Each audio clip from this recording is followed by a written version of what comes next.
Samuel pasal 16 ayat 1 sampai ayatnya yang ke-23.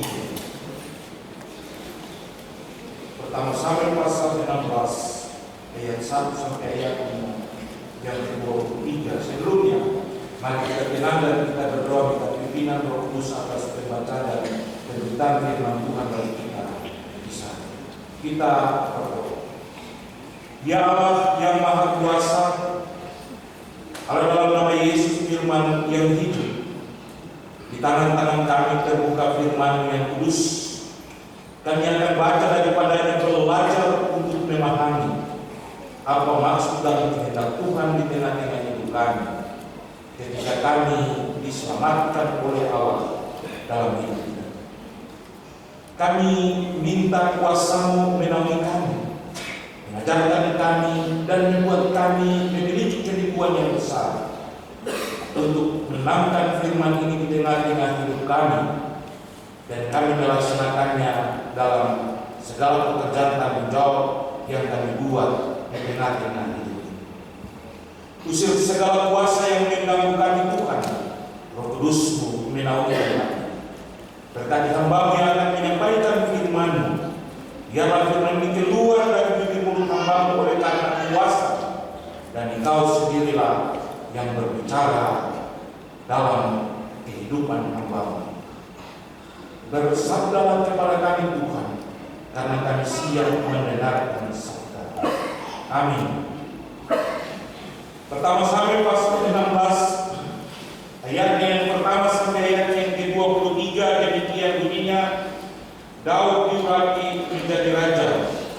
Berfirmanlah Tuhan kepada Samuel, berapa lama lagi engkau berduka cita karena Saul? Bukankah ia telah ditolak sebagai raja atas Israel? Isilah tabung tandukmu dengan minyak dan pergilah. Aku mengutus engkau kepada Isai, orang Betlehem itu, sebab di antara anak-anaknya telah kupilih seorang raja bagiku. Tapi Samuel berkata, bagaimana mungkin aku pergi? Jika Saul mendengarnya, dia akan membunuh aku. Firman Tuhan, bawalah seekor lembu muda dan katakan, aku datang untuk mempersembahkan korban kepada Tuhan. Kemudian undanglah Isai ke upacara pengorbanan itu. Lalu aku akan memberitahukan kepadamu apa yang harus kau perbuat. Urapilah bagiku orang yang akan disebut kepadamu. Samuel berbuat seperti yang difirmankan Tuhan, dan tibalah dia di kota Betlehem. Pada tua-tua kota itu datang mendapatkannya dengan gemetar dan berkata, adakah kedatanganku ini membawa selamat? Jawabnya, ya, benar. Aku datang untuk mempersembahkan korban kepada Tuhan. Kuduskanlah dirimu dan datanglah dengan aku ke upacara pengorbanan ini. Kemudian dia menguduskan Isai dan anak-anaknya yang laki-laki dan mengundang mereka ke upacara pengorbanan itu. Ketika mereka itu masuk dan Samuel melihat lihat, lalu pikirnya, sungguh di hadapan Tuhan sekarang berdiri yang dibaptinya. Tapi berfirmanlah Tuhan kepada Samuel, janganlah pandang parasnya atau perawakan yang ini, sebab aku telah menolaknya. Bukan yang dilihat manusia, yang dilihat Allah. Manusia melihat apa yang di depan mata, tetapi Tuhan melihat. Lalu Isai memanggil Abinadab dan menyuruhnya lewat di depan Samuel. Tetapi Samuel berkata, orang ini pun tidak diberi Tuhan. Kemudian Isai menyuruh Syama lewat, tetapi Samuel berkata, orang ini pun tidak diberi Tuhan. Demikianlah Isai menyuruh ketujuh anaknya lewat di depan Samuel. Tetapi Samuel berkata kepada Isai, semuanya ini tidak dipilih Tuhan. Lalu Samuel berkata kepada Isai, ini kan aku semuanya?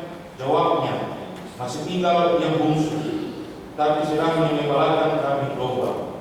Kata Samuel kepada Isai, suruhlah memanggil dia, sebab kita tidak akan makan sebelum dia datang kemari. Kemudian disuruhnya lah menjemput dia.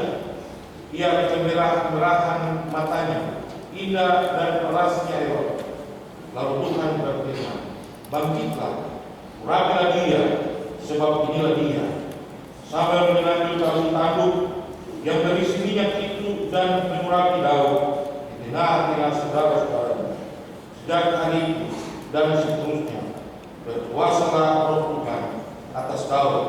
Lalu bangkitlah, berangkatlah Samuel menuju Rama. Daud di istana Saul. Tetapi Roh Tuhan telah mundur daripada Saul, dan sekarang ia diganggu oleh roh jahat yang daripada Tuhan. Lalu berkatalah hamba Saul kepadanya, ketahuilah, roh jahat yang ada pada Allah mengganggu engkau. Roh jahat yang daripada Allah mengganggu engkau. Baiklah tuanku menikahkan hamba-hambamu yang di depan ini mencari orang yang pandai main cecaki. Apabila roh jahat yang ada pada Allah itu hingga padamu, haruslah dia main cecaki, maka engkau merasa nyaman. Berkatalah Saul kepada hamba-hambanya, carilah bagiku seorang yang dapat main cecaki dengan baik, dan bawalah dia kepadaku. Lalu jawab salah seorang hamba itu katanya, sesungguhnya aku telah melihat salah seorang anak laki-laki saya, orang Betlehem itu, yang pandai main cecaki. Dia seorang pahlawan yang gagah perkasa, seorang prajurit yang pandai bicara, elok perawakannya, dan Tuhan menyertai dia. Kemudian Saul mengirim suruhan kepada Yesaya dengan pesan, suruhlah kepadaku anakku Daud yang ada pada kami berbaikan. Lalu Yesaya mengambil seekor keledai yang dimuati roti, kibat anggur dan seekor anak kambing. Maka dikirimkannya lah itu kepada Saul dengan perantara Daud anaknya. Demikianlah Daud sampai kepada Saul dan menjadi pelayan. Saul sungguh menasihatinya dan ia menjadi pembawa senjatanya. Sebab itu Saul menyuruh orang kepada Yesaya mengatakan, biarkanlah Daud tetap menjadi pelayan, sebab aku suka kepadanya. Dan setiap kali apabila roh yang dari Allah itu tinggal pada Saul, maka Daud mengambil kecapi dan memainkannya. Saul merasa lega dan nyaman, dan roh yang jahat itu undur dari badannya. Demikian firman Tuhan, yang berbahagia kita semua yang mendengarkan bagian firman Tuhan ini, dan bahwa kita melakukannya dengan hidup kita. Mari berpasrah.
akan menjadi bagian perenungan kita bersama dengan catatan tema pilihan yang tepat. Memilih untuk ada bersama-sama dalam mengerjakan sesuatu membutuhkan sebuah konsentrasi yang harus dimiliki untuk bisa menentukan apa yang menjadi harapan kita atas sebuah keinginan yang kita inginkan. Dan kisah dalam pertama Samuel pasal 16 ayat 1 sampai 23, di mana bagian ini juga merupakan sebuah keputusan Tuhan yang harus ditentukan oleh Samuel ketika Tuhan hendak memilih sosok yang penting untuk menentukan masa depan bangsa Israel di tengah-tengah perjalanan dan perkembangan hidup mereka dalam dunia ini. Dan bagian ini menisahkan bahwa pemilihan Tuhan itu bukan dilihat dari perawatan, ganteng, gagah, dan memiliki kualitas yang luar biasa dalam pandangan manusia, tetapi ternyata Tuhan memilih dan menentukan hati yang ditentukannya untuk menentukan masa depan yang harus dilakukan di tengah hidup ini. Itulah sebabnya dalam bagian ini ada 8 hal yang akan kita pahami dari ayat 1 sampai ayatnya yang ke-23 dari pertama Samuel pasal 16. Yang pertama, ayat 1 sampai ayat yang ketiga, perintah Tuhan untuk Samuel melaksanakan tanggung jawab, mentahbiskan atau menurapi Daud, salah seorang anak dari Isai, untuk menjadi raja.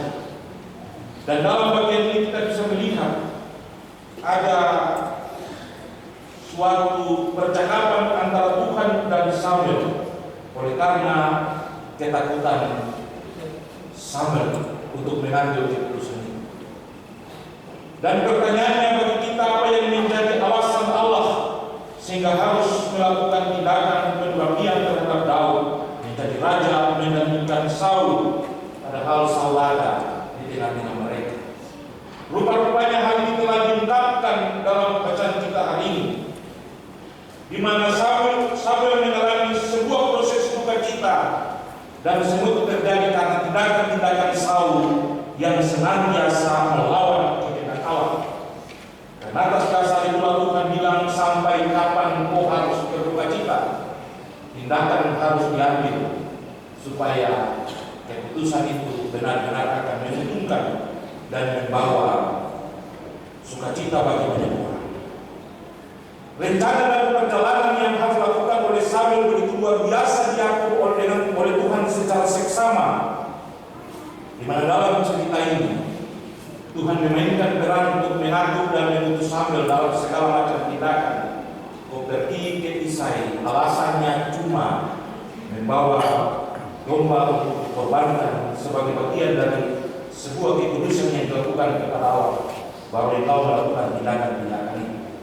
Itulah sebabnya bagian yang kedua dari bacaan ini, ayat 4 sampai ayat yang ke-5, Samuel melakukan apa yang Tuhan perintahkan kepada dia. Ketika ia tiba di Bethlehem, tua-tuanya bertanya apakah kedatangannya membawa selamat. Sebab orang Israel memiliki sebuah prinsip, kedatangan seorang nabi cuma ada 2, berkat dan kutuk. Sehingga ketika mereka mendapatkan seorang nabi, mereka mengharapkan untuk tetap berdoa dan meminta bencana jauh daripada mereka dan berkat menjadi bagian hidup mereka. Itulah sebabnya ketika kedatangan Samuel membuat pertanyaan bagi tua-tua, kedatangan membawa selamat, dan mereka menunjukkan itu dengan sikap bergetar hati sekaligus rasa hormat terhadap Samuel. Dan dalam bagian itu Samuel menjelaskan bahwa ia datang dan benar-benar membawa korban persembahan kepada Tuhan, dan dia hendak meluruskan diri, artinya dia mempersiapkan diri untuk membersihkan dan melakukan segala sesuatu yang benar di hadapan Allah. Dia persiapkan segala hal karena tindakan-tindakan yang hendak dia kerjakan dan lakukan di tengah-tengah sebuah upacara pengorbanan yang dilakukan.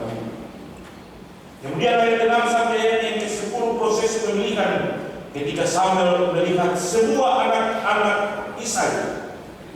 Semuanya ternyata tidak disetujui. Yang pertama datang saja dia bilang, wah ini cocok kayaknya, tinggi, bagus, perawatannya luar biasa dan lain sebagainya.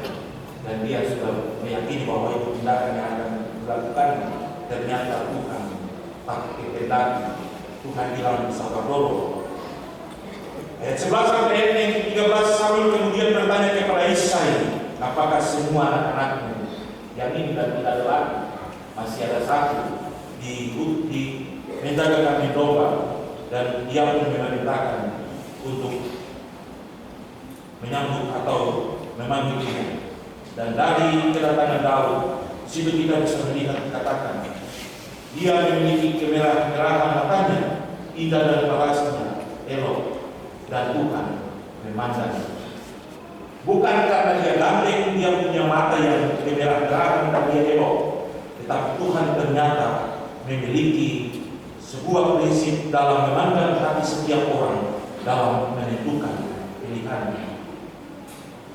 Bapak Ibu yang diberkati Tuhan, kemudian ayat 14 sampai ayat 15, suatu peristiwa terjadi di tengah-tengah kehidupan Saul.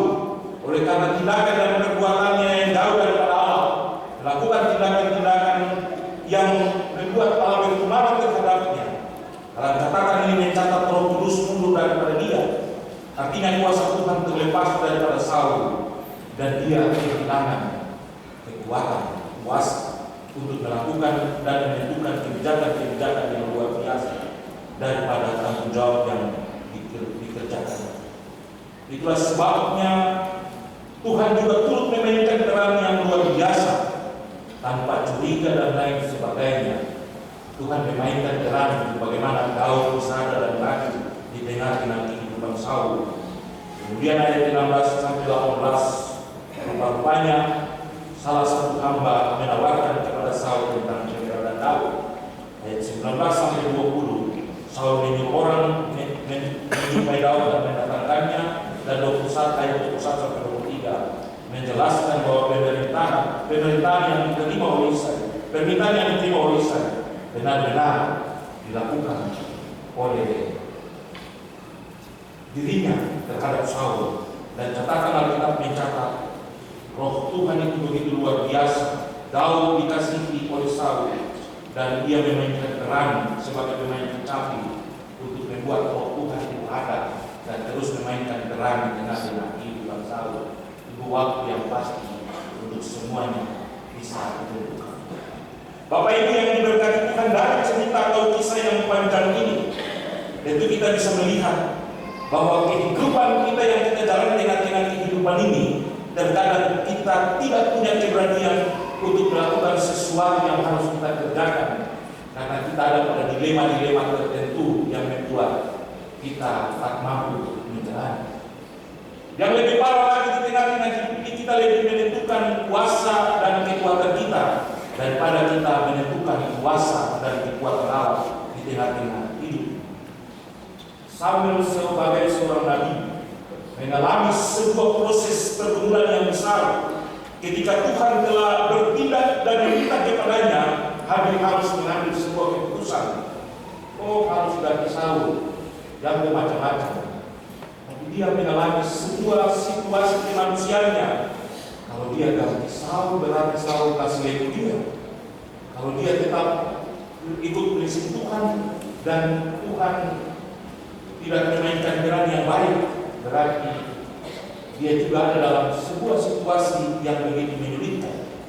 Dan disitulah kita bisa melihat peranan Allah diabaikan oleh Samuel, padahal dia sendiri sebagai nabi yang selalu berbicara dengan Tuhan. Itulah yang biasa kita lakukan, kita rasakan di tengah-tengah hidup ini.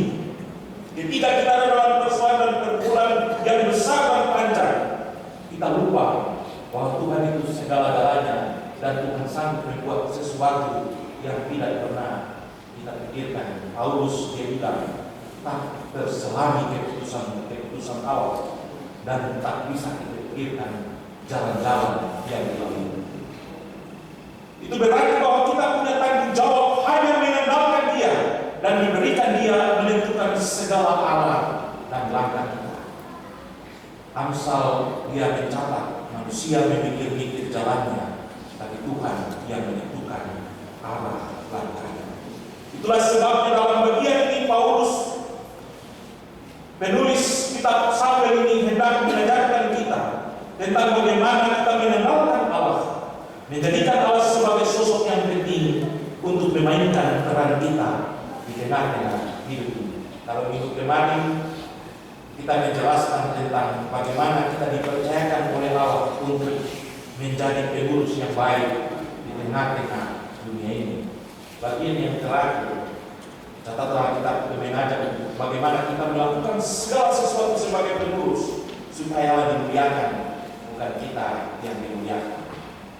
Kalau saya cerita tentang tempat tugas yang lama di Maibrat, kita kasih nama ada dua orang. Satu nama Julianus Gampang, satu nama Pace kalau bukan saya. Jadi Julianus Gampang, kalau apapun yang dia mau orang bicara, dia bilang semua gampang, dia mampu melakukan. Terus Pace, kalau bukan saya, selalu dia bilang semua ini kalau bukan saya, tidak ada yang jadi. Dan Samuel sebagai sosok yang luar biasa, dia ada dalam dilema menentukan pilihan. Tapi dari cerita ini Bapak Ibu, kita bisa melihat bagaimana Tuhan memainkan perannya yang luar biasa. Seakan-akan Saul tidak memahami apa yang Tuhan buat. Kalau orang politik itu domain luar biasa, dan kita semua bingung-bingung. Kita semua bingung-bingung tentang permainan orang-orang politik yang luar biasa dalam seluruh proses yang kita lakukan. Itulah sebabnya kita bisa melihat bagaimana tindakan-tindakan Allah yang luar biasa. Bila Samuel pergi melaksanakan korban kudus di tengah-tengah kehidupan keluarga Israel, dan dari situlah dia bisa memainkan peran untuk menentukan pilihan yang harus dilakukan.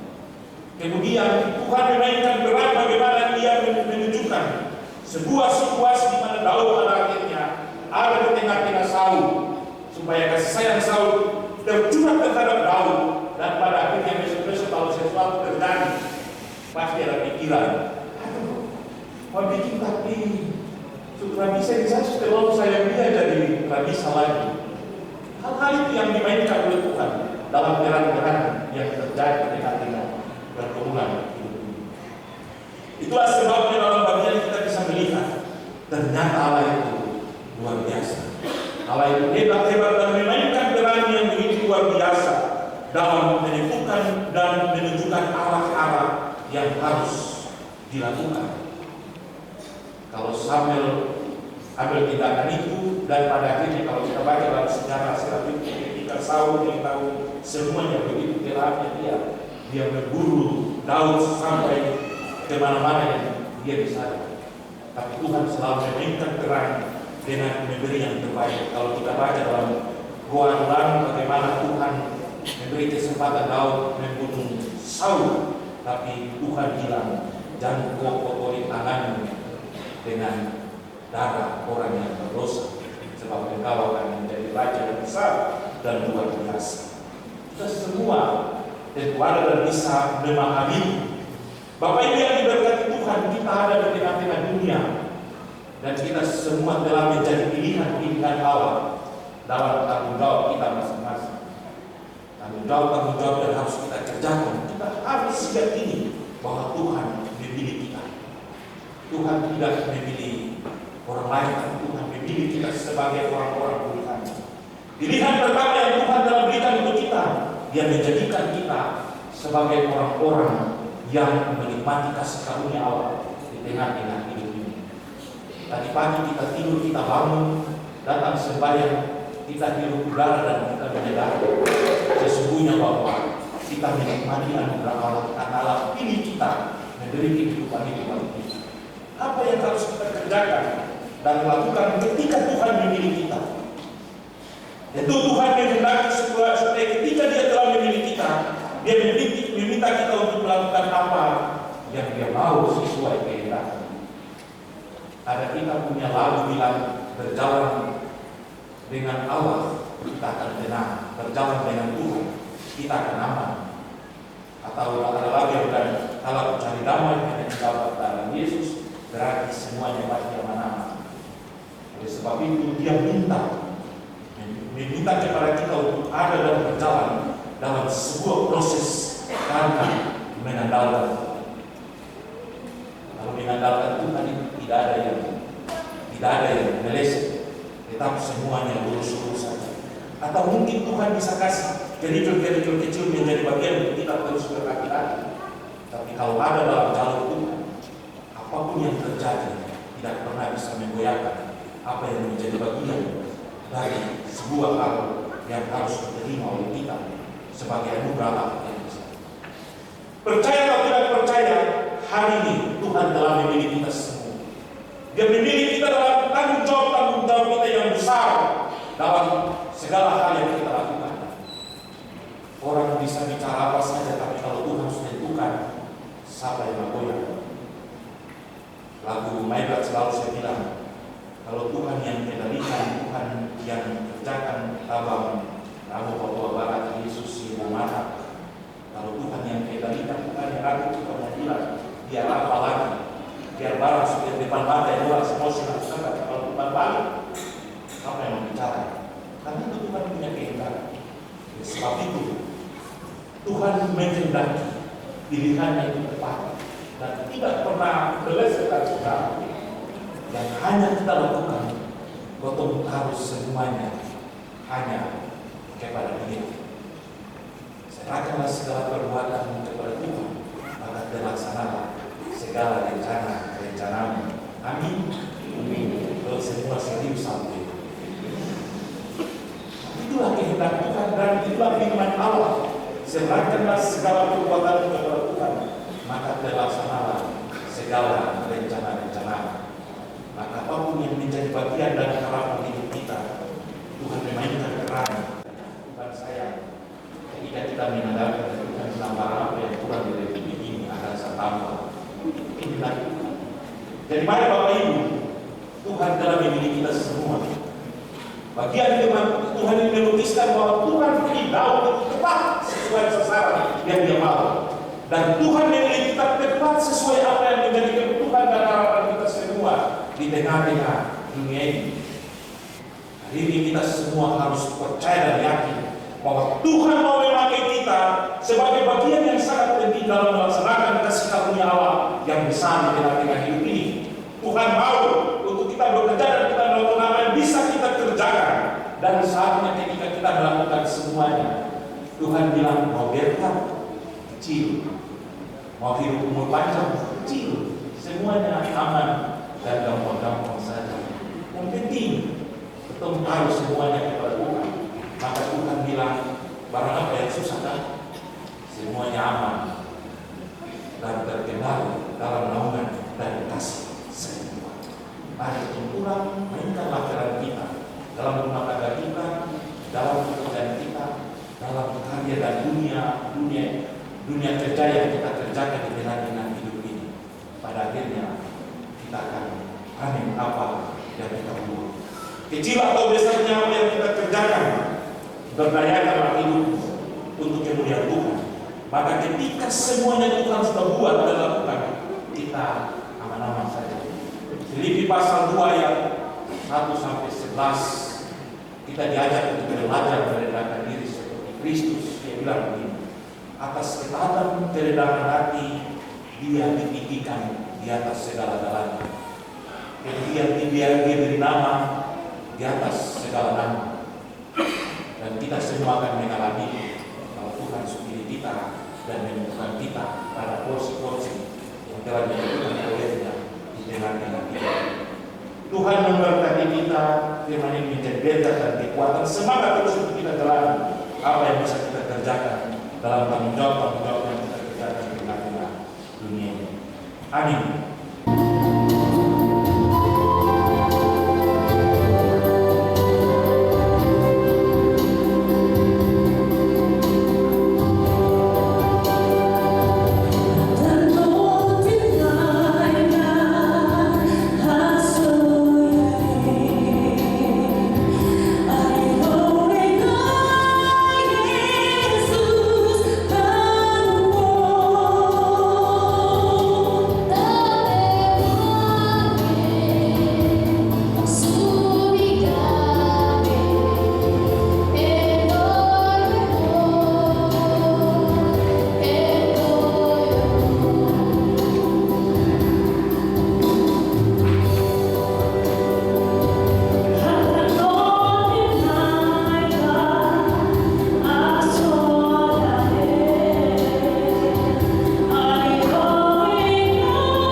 Mari tak bersinar